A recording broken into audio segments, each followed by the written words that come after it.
عرب کا جاہل زمانہ، اس میں رسول کو اپنے بھیج کر لوگوں کو امن کی وادی کی دعوت دی، اور اس کے جانے کے بعد بہرحال جو مشکلات اور چیزیں اور فتنے اور سب نکلے، تو اب کون بچاتا اس پوری نبیوں کی محنت کو کربلا کے میدان میں؟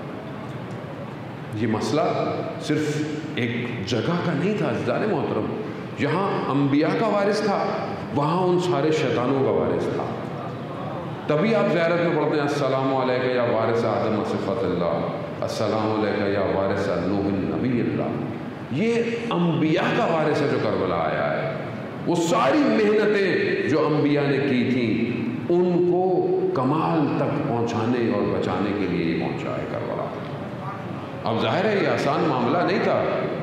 اللہم صلی علی محمد،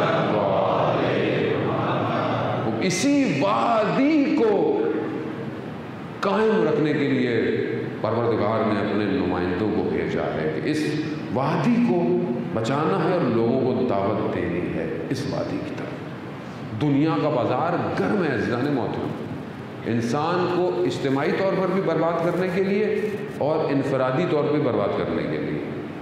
اب یہ وادی کون سی ہے؟ تو حدیث بہت مشہور ہے سلسلۃ الذہب کہ جب امام رضا علیہ السلام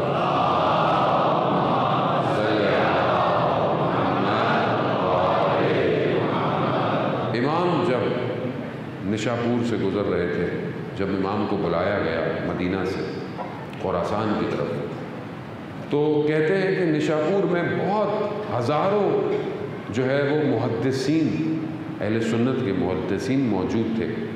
تو جب امام سوار ہوئے تو انہوں نے کہا کہ کوئی حدیث بیان کرے، تو امام نے ایک حدیث بیان کی جسے سلسلۃ الذہب، یعنی ذہب کہتے ہیں کہ بہرحال جو ہے وہ جو چینیں ہیں، سلسلہ چین کو کہتے ہیں، ذہب سونے کو کہتے ہیں، یعنی وہ ایک سلسلہ جو کہ حدیث امام رضا نے اپنے بابا سے، انہوں نے اپنے بابا سے، وہ پھر امیر المومنین سے، پھر امیر المومنین نے رسول خدا سے، رسول خدا نے حضرت جبرائیل نے پروردگار سے بیان کی ہے۔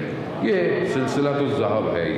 یہ حدیث بیان کی، کیا بیان کی کہ پروردگار ارشاد فرماتا ہے کہ لا الہ الا اللہ حسن، یعنی لا الہ الا اللہ جو کلمہ ہے کہ نہیں ہے کوئی معبود سوائے خدا کے، یہ قلعہ ہے، جو اس قلعے میں آئے گا وہ میرے عذاب سے امان میں رہے گا۔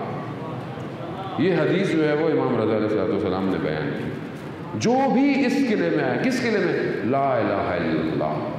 یہ لا الہ الا اللہ صرف کلمہ نہیں ہے، یہ وادی ہے، یعنی پہلے انسان نفی کر رہا ہے، کس کی؟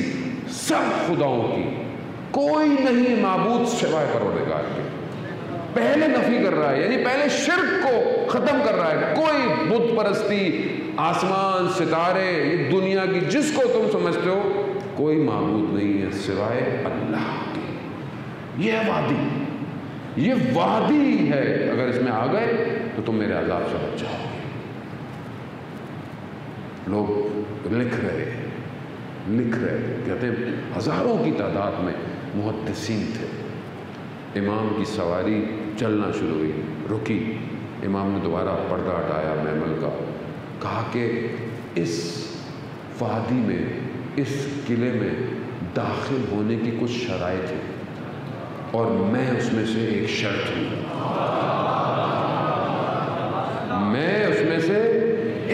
ہوں، یعنی یہ وادی جو توحید کی وادی ہے، جو شرک کو ختم کر کر ایک خدا کی طرف بڑھنا ہے، اس کی شرط ہے۔ کیا شرط ہے؟ امام کہتے ہیں میں اس میں سے ایک شرط ہوں۔ یعنی کیا؟ یعنی وہاں سارا مجمع تھا، امام کہہ رہے ہیں کہ بغیر امام کے اس وادی میں داخل نہیں ہو سکتے، امام کو۔ اللہ صلی علی محمد،